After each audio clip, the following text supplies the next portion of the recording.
Ako si Liza. Tulad ng marami, minsan na rin akong nadapa, nagkamali. Pero pinipilit kong baguhin ang sarili ko dahil sa isang pangyayaring hindi ko makakalimutan. Maagang pinagpahinga ng Diyos ang mga magulang namin. Kaya ang kasama ko na lang sa bahay, si Lola Ason, na nanay ni Mama, at ang kakambal kong si Laika. Si Laika ay mahinhin at masipag mag-aral. Mabait, mapagmahal at maalagang lola si Lola Ason. Yun nga lang, hindi ko alam kung bakit sadyang hindi ako nakokontento. Gusto ko talaga kasi ng ingranding 18th birthday. 17 years old pa lang ako nang mangyari ang kwentong ito.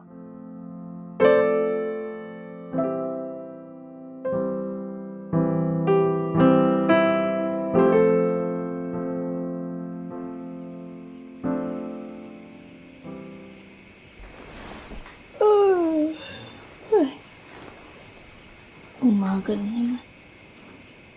Sakit talaga ng ulo ko. May pagkain na kaya sa baba? Ano ba yan?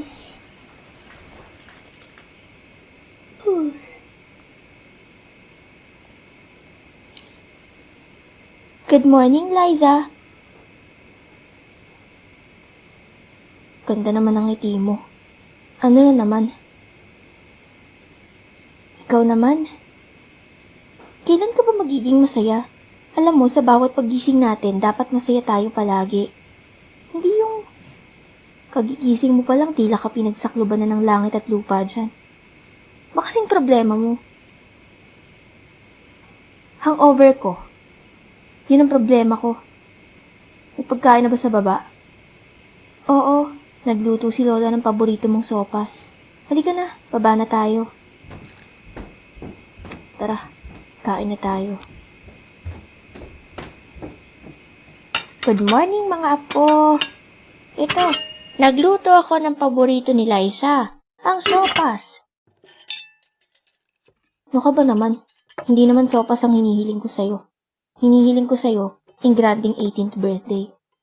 Liza naman, ang aga-aga yan agad ang sasabihin mo kay Lola. Ewan ko sa inyo. Magsama nga kayong dalawa. Wala na akong ganang kumain. Puisit. Ang kapatid mong yon. Kailan kaya siya magbabago? Hindi na siya bumabata. At ganoon din ako. Darating ang panahon na mawawala ako at wala nang mangangaral sa inyo. Ano na lang ang mangyayari sa kanya?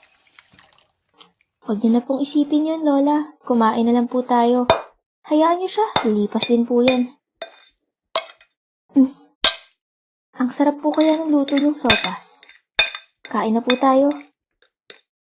Sige apo, nawalan na rin ako ng ganang kumain eh. Hindi po pwede yan. Kain na ho kayo. Pag di pa ho kayo kumain, susubuan ko na ho kayo. Hay nako, ang batang ito talaga. Masaya na sana ako kung ganyan lang din ang kapatid mo. Kaso hindi. Huwag niyo nang isipin si Liza, Lola. Ganun na ho talaga siya. Hayaan niyo ho. Darating ang panahon, marirealize niya rin ho lahat ng ginagawa niya. Sige po, Lola. Tuloy na po ako. Ingat, apo. Ingatin po, Lola. Hindi ba sasama sa'yo sa pagpasok si Liza? Ang tagal-tagal ng absent ng batang yon. Hayaan niyo siya, Lola. Alam niyo naman yun. Mukhang wala nang balak mag-aral. Hindi ko lang din matanggap na hindi ko kayang ibigay yung gusto niya. Hayaan niyo na, Lola. Huwag niyo na masyadong isipin yun. Tuloy na ho ako, ha. O, sige. Itutuloy ko lang ang paglilinis ko dito.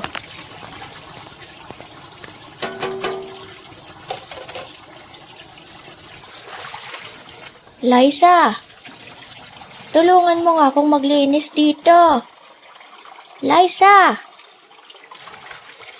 Ay, si Lola naman, oh. Ano ba yon? Ba't ganda-ganda ng pinapanood ko, inaabala mo ko.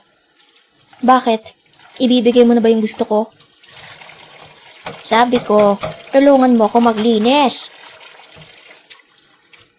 Alam mo, wala akong panahong tulungan ka maglinis. Eh di wag mo tapusin kung pagod ka na. Matandang to. Bastos ka! Kailan ka pa natutong sumagot-sagot ng ganyan? Ngayon, bakit? May problema ba doon? Sinasagot kita dahil wala kang kwenta. Dahil hindi mo kayang ibigay yung gusto ko. Minsan na nga lang ako hihiling sa'yo. Samantalang pag sila ay kayo humihiling, palagi mong binibigay. Bastos kang bata ka!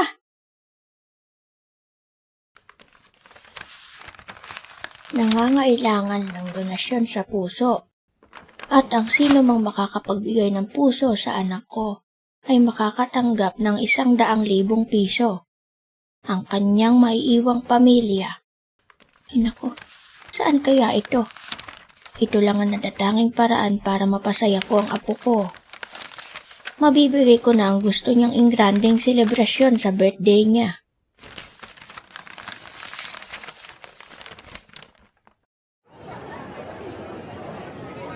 May ingranding celebration sa labas. And tingnan mo yung mga balloons, oh. Happy birthday, Liza and Laika. Oh my gosh! Happy birthday! Pero, paano nangyari yun? Tsaka, asan si Lola? Liza, nakita mo ba si Lola? Hindi. Lola?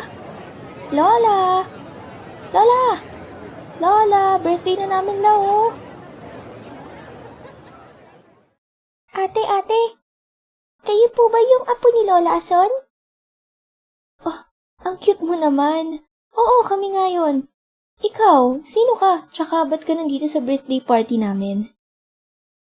Sumunod po kayo sa akin. Gusto ko lang pong sabihin na napakaswerte nyo at siya ang naging lola nyo. Sana po, maging masaya kayo sa surprise na hinihanda niya para sa inyo. Nga po pala, ako po si Shamira. Andito po si Lola Ason. Ha? Nasaan?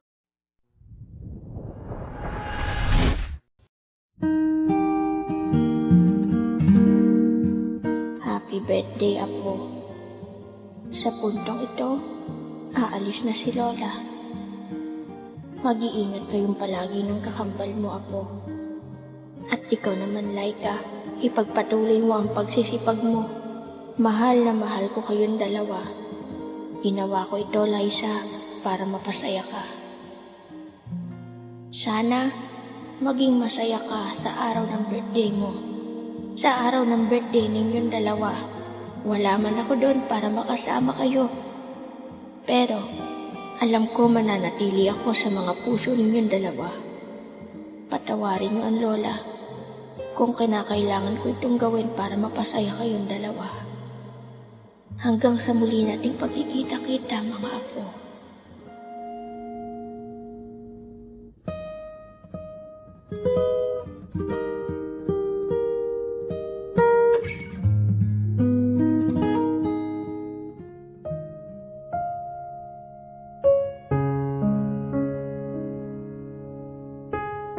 Hindi.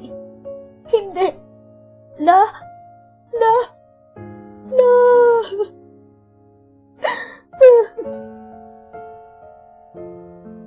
Ginawa niya lang po to para mapasaya kayong dalawa. Happy birthday po, mga ate. Sana po maging masaya kayo. Napakabait po ni Lola Ason. Kasalanan mo. Kung di ka humiling ng ganon, hindi niya to gagawin.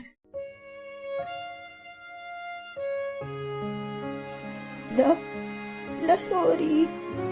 La, I'm so sorry, Lola. Sorry.